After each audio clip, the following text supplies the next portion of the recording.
Assalamualaikum warahmatullahi wabarakatuh. Waalaikumsalam. Jumpa lagi dengan Sobat Rakyat. Malam ini kita berada di KC Racing Genteng.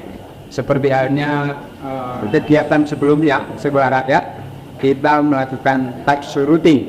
Kali ini tamu istimewa kita datangkan karena menyangkut situasi dan kondisi terkini terkait perkembangan politik di Banyuwangi. Kita mendatangkan tamu istimewa. Sebelah kanan saya kenalkan Pak Ari. Ya, Assalamualaikum. Saya Ari Ruci dari Banyuwangi. Beliau juga bakal calon bupati Banyuwangi, juga sekaligus pernah menjabat sebagai PAT Kepala Dinas Perhubungan. Sehingga pantas malam ini mendatangkan, dan ini saya anggap sebagai tamu yang sungguh luar biasa. Selanjutnya juga tidak kalah hebat, saya juga mendatangkan Mas IT Robik. Beliau adalah ketua himpunan pengusaha muda Banyuwangi dulu ya, wasaf, tapi pernah juga pernah sebagai ketua Lapas dan NU. Ya. Sekali lagi beliau juga akademisi Institut Agama Islam. Inilah dua orang yang hari ini sungguh istimewa, tidak seperti kegiatan sebelumnya talkshow Sobat Rakyat. Kali ini kita akan membahas terkait dengan tema strategi penciptaan lapangan kerja baru di Kabupaten Banyuwangi. Mas Robert, Ya. saya ada Tobi, baik. Luar biasa. Kita dengan Cak Robik ini sudah sering komunikasi sehingga nyaman ya. Itu putri. Ini Profesor, dia Profesor saya. Tapi kita hari ini membahas soal tenaga kerja. Kita tahu problem ketenaga kerjaan atau pengangguran di negeri ini, kalau menurut saya sebuah peristiwa klasik yang tak pernah window usai. Ya. Sehingga mulai ke indikator pengangguran tingkat nasional, tingkat regional Jawa Timur mungkin, dan bahkan di kabupaten, problem itu selalu menjadi hantu untuk menyelesaikannya, karena memang ini bukan perkara mudah.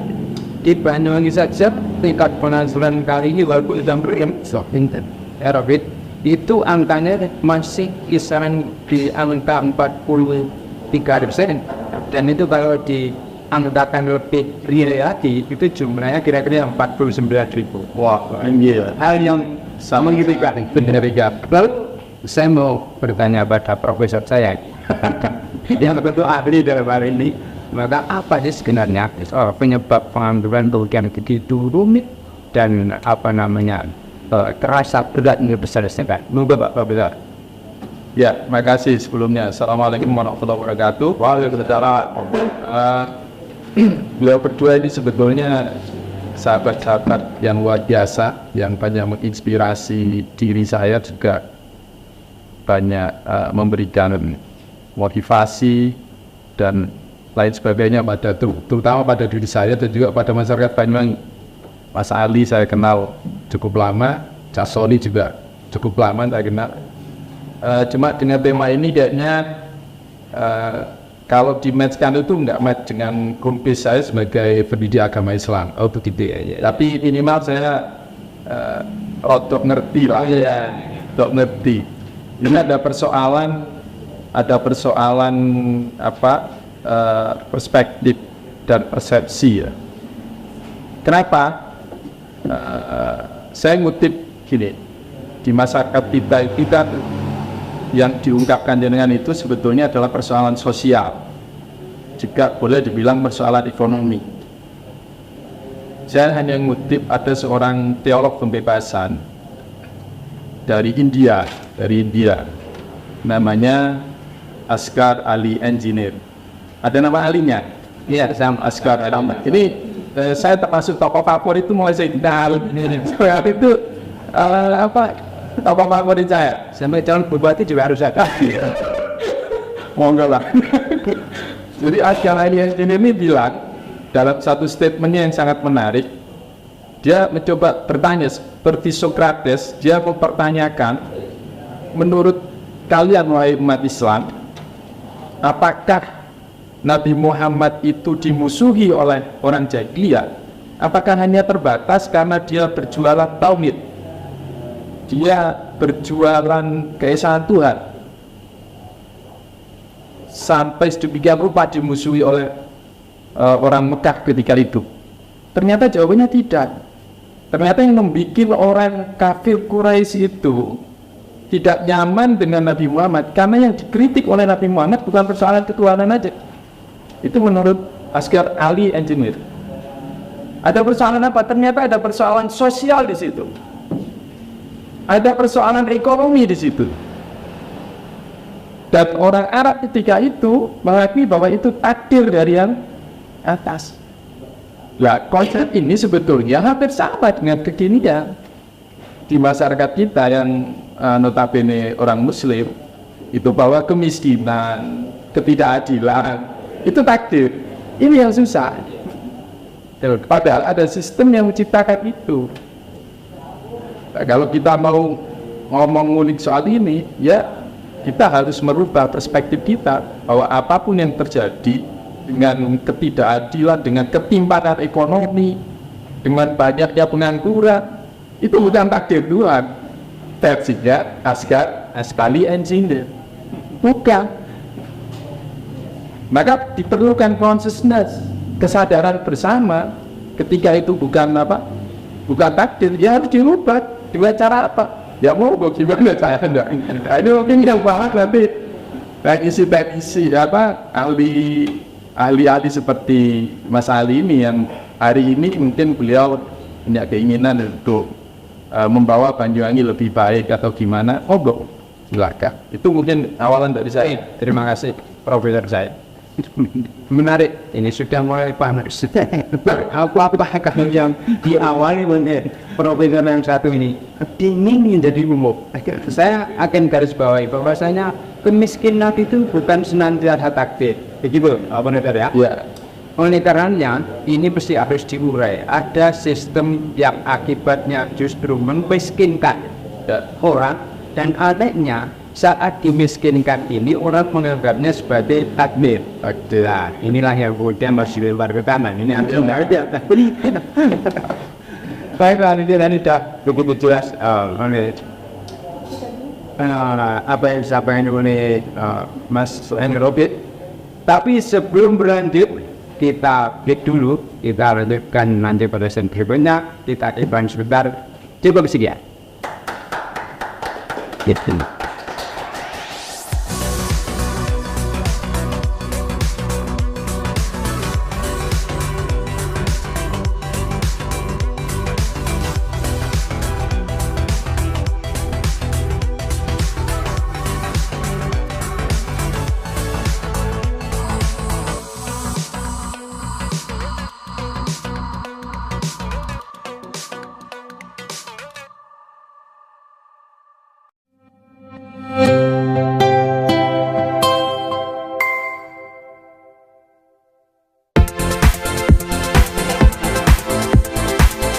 Kita lanjutkan, tadi sudah demikian jelas, bahkan kalau dibilang sedikit memanas terkait dengan kemiskinan yang kebanyakan dari kita dianggapnya sebagai nasib.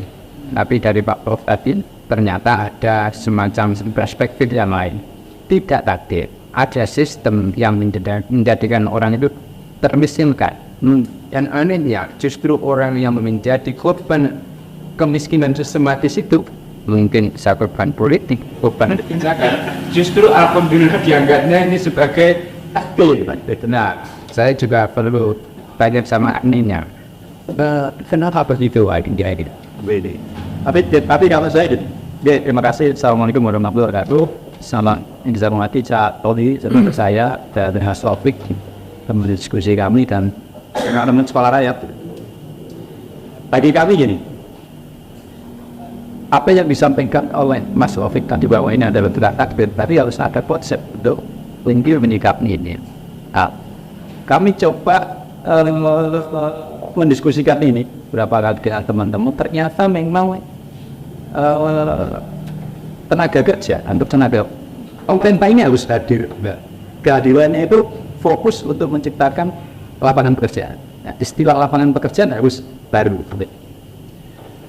Menurut kami ada dua yang bisa dilakukan. Orang itu untuk berkaitan dengan penciptaan lapangan pekerjaan itu adalah berkaitan dengan urusan pendapatan pokok sama pendapatan standar. Oh ya. Jadi bahwa ada dua, kita bagi dua, pendapatan pokok dan pendapatan tambahan. Mungkin kita bahas dulu ya pendapatan tambahan. Saya pernah diskusi dengan ibu-ibu di daerah Singolaten berkaitan dengan kita waktu sosialisasi dulu. Ada pertanyaan itu sederhana. Pak Ali, calon bupati, mbok saya ini dicarikan pekerjaan. Nah, kalau melihat, mohon maaf, dengan usia kurang lebih 45 tahun ke atas, kayaknya nggak mungkin ini bicara pekerjaan pokok. Pasti ini adalah pekerjaan tambahan, di mana pendapatannya bisa mensupport atau bahasanya itu membantu suaminya. Yang siang bekerja, dia harus bagaimana? Nah, ini perlu ada konsep itu. Waktu itu ada saya tanyain, yang dimaksud, ya pendapatan tambahan itu, iya Pak Ari, biar nggak nganggur kita ini. Nah, kebetulan kita coba, ada di kelompok-kelompok masyarakat yang dalam tanda kutip rumahnya itu padat. Nah, itu setelah ini sekitar jam 9, jam 10 itu pindah rumah. Ketemu tetangganya, ketemu ini biasanya bahasa kita itu rasan-rasan. Rasan-rasan, kalau di desa itu ditambahi petan gitu kan. Maksud saya gini, mungkin kalau rasan-rasan itu bagian dari budaya, ini biarkan terjadi karena ini bagian dari interaksi untuk mengkonsolidasi pengetahuan mereka sehingga harus rasan-rasan biarkan ini terjadi. Tapi bagaimana rasan-rasan itu bisa produktif? Anyway, nah, maksud kami adalah bagaimana misalkan itu sambil rasan-rasan jahitin sopok, sambil yang dipakai Pak Alfred sama, Pak Alfred sama tak pembilan. Betul contoh, ini ada campur sosial gitu. Dua dari produk itu itu 20. Yang satu sih 20.000 itu di samping masak, di samping ini sangat besar. Lah pada saat pendapatan 20.000 dalam satu hari itu bisa membantu suaminya, minimal bisa beli untuk ikan asin atau sayur lah, atau ini minimal di rumah tangga itu ada tambahan untuk urusan sehari-hari. Nah, ini konsep-konsep ini yang perlu nanti itu dibikin. Gitu. Nah, ini saya contoh di daerah saya, di rumah saya, di Genteng. Itu termasuk di rumah saya, itu juga tiap habis masa itu ya jadi combok gitu. Karena di sana ada pengusahanya, ada 3 orang. Kebetulan kakak beradik. Namanya Mas Muslim, Mas Huda, sama Mas Ol. 3 orang ini pengusaha siapa?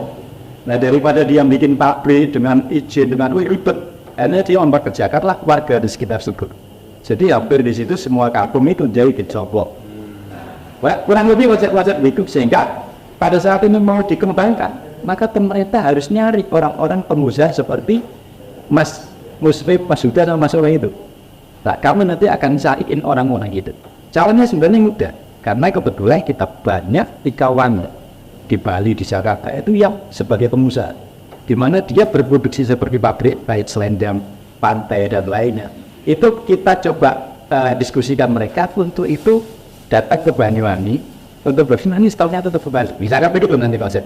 Tapi kurang lebih kehadiran pemerintahnya adalah bagaimana untuk mencari pengusaha-pengusaha yang dari Banyuwangi tadi itu bisa ke Banyuwangi untuk produksinya. Nah, ini bentuk. Jadi UMKM-nya itu tidak perlu modal. UMKM-nya itu terbentuk dengan sendirinya. Nah, kurang lebih. Jadi besar kecilnya pendapatan dia tergantung berapa banyak sombong itu dibuat. Nah, kurang lebih konsep-konsep yang untuk, dan ini bisa untuk selenggan, bisa untuk pertukaran, bisa untuk ketahanan damai. Nanti kita konsolidasi dulu sehingga terciptalah lapangan pekerjaan baru yang pendapatan tambahan. Nah, Pak. Nah, sekarang pada saat kita bicara adalah yang pendapatan pokok. Konsep pendapatan pokok itu adalah pendapatannya untuk kehidupan keluarga itu. Jadi 1-2. Makanya di pemerintah itu selalu menetapkan namanya adalah upah minimal kabupaten. Misalkan sekarang 2,6 juta atau 2,5 juta. maka pendapatan pokok yang dimaksud adalah 2,5 juta itu. Nah, ya kita bahas yang konsep untuk bagaimana menciptakan lapangan pekerjaan baru dengan pendapatan pokok. Ya, gitu. Nah, kami kebetulan ada 19 program sebagai program unggulan sebagai calon bupati. Kita rampatkan menjadi 12. Atau teman-teman tim itu sebisa mungkin dimampatkan itu menjadi 9. Nah, ini sedang kita kaji bagaimana itu bisa dimampatkan jadi 9 tapi semuanya nggak cover. Nah, dari sekian banyak 9 atau sebelumnya 19 ini ada konsep untuk penciptaan lapangan kerja. Nah, kurang begitu. Kalau ini dipasang saja, contohnya begini. Kami ada program namanya adalah EPG gratis. EPG gratis. Gratis itu begini. Judulnya itu namanya TBG gratis untuk bangunan ukuran tertentu dalam tanda kutip itu adalah yang paling dibantu. Dalam artian adalah otomatis adalah yang kurang mampu. Kan lebih itu ya. Nah, sehingga dengan TBG gratis ini maka pemerintah mensosialisasikan setiap bangunan harus punya PBG. Gitu. Tapi pemerintahnya tidak melakukan apa-apa. Kan gitu, nunggu orang ngurus izin. Kayak Mas Robert pernah minta ngurus izin. Ayo berakhir gitu. Tapi kita tidak mengkritisi itu, tapi bagaimana mempercepat itu. Kita korelasikan dengan itu bagaimana ada lapangan pekerjaan baru. Kan itu tidak hanya sekedar ngasih izin. Dengan cara begini. Banyak lulusan teknik arsitektur, teknik sipil, STM bangunan. Nah, itu di desa-desa, di India kerjanya menjadi ini apa mungkin nganggur dan lain.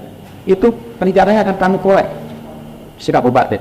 Kita latih dia dalam standarisasi bangunan. Nah, mereka begitu lulus, begitu selesai pelatihan, maka dia dikasih sertifikat. Judulnya itu adalah sebagai konsultan penerbitan PBG. Nanti izinnya kita bikin konsep kita ada sistemnya. Tapi dengan begitu, akhirnya mereka ini harus bagaimana punya kualifikasi tentang sebagai konsultan PBG. Maksud kami jadi, setelah kita dibuat sinuannya, kita latih semuanya, sebanyak misalkan 200 mobil, 300 mobil, 400 mobil, atau 100 mobil, semuanya kita latih, kita kasih sertifikat standar bangunan, maka dia menjadi konsultan. Kemudian kita kontrak mereka, kita ajak kerjasama untuk mengurusi rumah-rumah yang tidak ada bangunannya. Kurang lebih gitu. Pemirsa, kita akhiri sampai di sini dulu, nanti kita lanjutkan pada sesi berikutnya. Cukup sekian.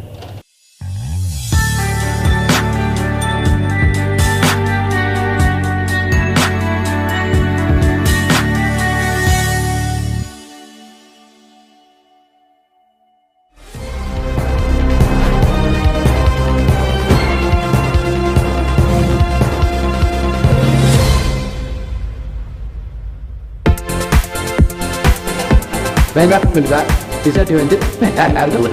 Sempat terhenti. Iya. Sehingga begini, kalau mereka setelah kita latih, maka dia dapat sertifikasi, dapat kualifikasi sebagai konsultan. Atau pengurus mengurusi PBG.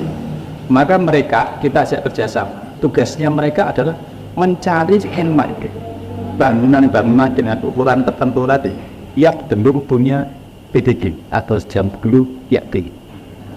Mereka akan mendatangi beberapa rumah kampung dan lainnya dengan ukuran tertentu tertentu tadi, kemudian dia akan mengukur, membangun, menggaulkan dan lainnya.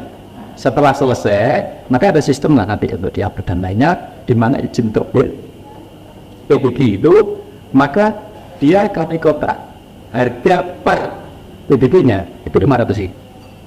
Logikanya begini, begitu mereka itu dalam sehari dapat 10 izin, 10 PBG, maka otomatis dia pendapatannya adalah 5 juta dalam sebulan. Nah, kami melogikakan begini, pada saat kita ini dapat pendapatan 5 juta dalam satu hari, maka nggak mungkin orang tersebut nggak punya anak buah. Nah, anak buah ini kalau satu, itu honornya mau gajinya paling 3 juta, padahal ini sehari 5 juta. Jadi nggak mungkin lah karyawannya satu, pasti 5.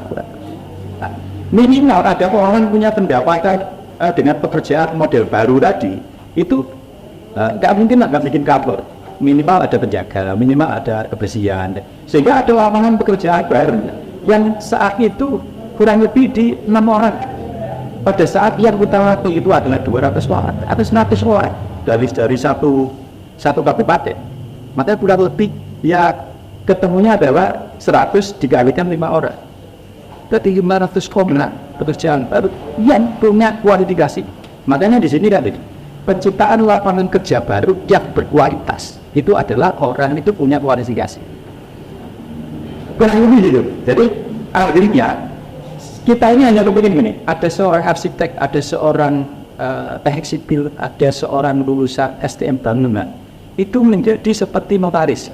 Jadi Indonesia kantor di mana untuk urus dan itu resmi, untuk khusus ngurusi IAP, karena IAP ini sesuatu yang sangat dibutuhkan oleh teman-teman dan lainnya masyarakat, sehingga ini menjadi sesuatu yang hari ini menjadi tekanan urusan nggak selesai kan itu. Nanti kita permudah urusan penting. Lah sehingga dari teman-teman yang punya kualifikasi ini, pada saat saat ini kita kontrak 500 per gambar atau per izin gitu Pak. Suatu saat rumah ini ya nanti selesai semua gitu ya.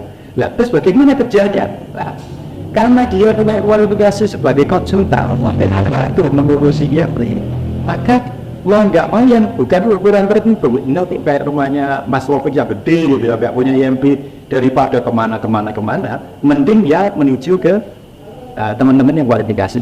Karena begitu kita coba kolek, ternyata lulusan ketiga hari ini yang berkaitan dengan urusan IMP itu ternyata ada di desa-desa, ada di kecamatan, ada yang jadi menyebar. Otomatis misalnya Pak rumahnya saja suka misalkan, nggak usah ribet-ribet Pak ngurus nanti kebaikannya. Pasti di situ ada konsultan. Nah pada saat orangnya ukurannya di atas ukuran tertentu tadi, maka terjadi bukti. Maka saya ngurusi rumah, ya bayar sendiri bukan gitu. Dari situlah akhirnya terjadilah lapangan pekerjaan baru. Nah kurang lebih satu konsep untuk satu program saja sudah menciptakan sekian banyak lapangan kerja baru. Grup yang lain-lain. Kurang lebih jadi. Yang lainnya hari ini ya.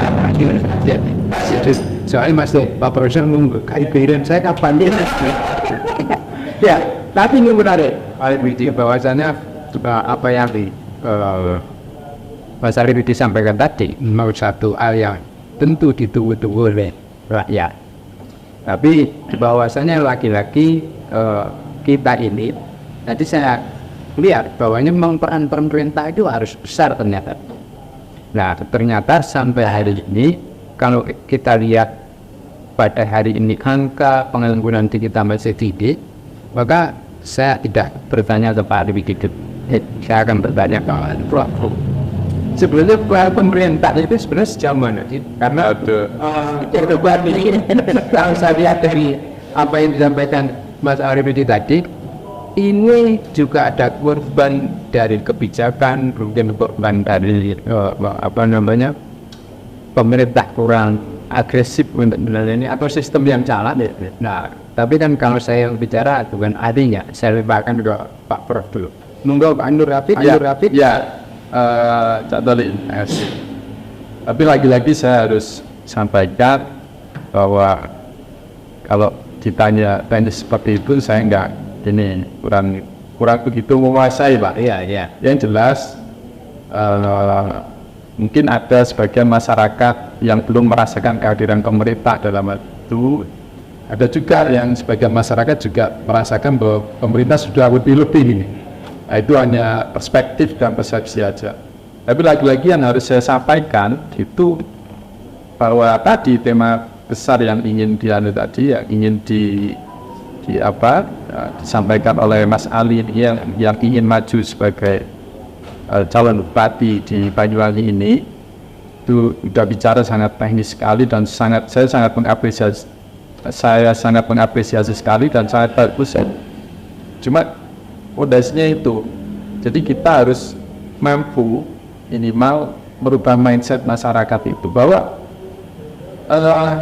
ketidakadilan sosial, persoalan sosial, ketidakadilan ekonomi, persoalan ekonomi itu bukan takdir. Kalau memidap istilahnya askar ahli engineer tadi. Jadi itu harus dimaknai bahwa apa yang terjadi hari ini, katakan persoalan yang terjadi hari ini, itu harus kita rubah. Kalau ada yang bilang Allah Subhanahu wa taala di dalam Al-Qur'an pernah bilang innallaha la yughayyiru ma biqaumin hatta yughayyiru ma bi anfusihim. Jadi ya Allah itu tidak akan merubah nasib suatu kaum kecuali kaum itu ya berubahnya.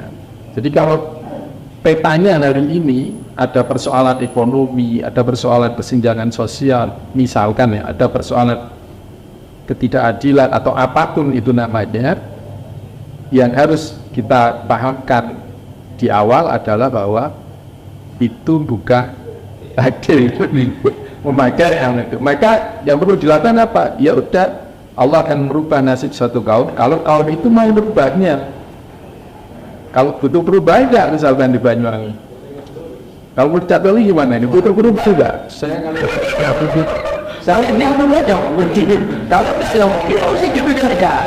Artinya kita harus pandai-pandai melihat gitu. Kalau ingin berubah lebih baik harus gimana? Kalau mau diapain juga mau gimana gitu ya. Jelas kita nggak mau bicaranya di masyarakat nanti. Yang jelas harus kita tanamkan di masyarakat bahwa pertanyaan besarnya apakah memang pemerintah selama ini sudah hadir di tengah mereka ataupun kalau sudah hadir gimana bentuknya kan gitu. Kalau misalkan belum hadir ya gimana, misalnya ada calon baru yang mau menghadirkan pemerintah di arena kehidupan masyarakat, ya monggo, masyarakat nanti akan berbeda itu kalau siap. Tapi sebelumnya sudah muncul dalam satu letupan dia benarkah seperti malaikat. Saya kebetulan juga di dulu sempat 2 periode di ketua SASI. Sekarang jadi Dewan Pembina di anggota. Sebetulnya kalau yang disampaikan Mas Ali tadi sudah sangat bagus. Jadi beliau sebagai birokrat, juga sebagai calon bupati sudah memberikan solusi-solusi yang luar biasa terhadap pengangguran ya, terutama ini persoalan ekonomi dan juga persoalan sosial. Jadi kalau melihat dunia usaha hari ini, saya kira kalau kita mampu merubah mindset masyarakat terlebih dahulu, atau kalau bahasanya Mas Ali ya, yang dirubah pemerintah aja, maksudnya kalau saya yang dirubah yang menurutnya itu ya, moga nanti saya kira masyarakat Banyuwangi akan lebih cerdas untuk bisa lebih maju. Baiklah. Sebelum dilanjut, sebenarnya menarik. Menurut tadi sudah jelas keberpihakannya. Dia berpihak masyarakat, walaupun sebenarnya ada sesuatu yang harus ditetapkan. Tapi nanti kita terus sampai di sini, saat kita lanjutkan pada episode berikutnya.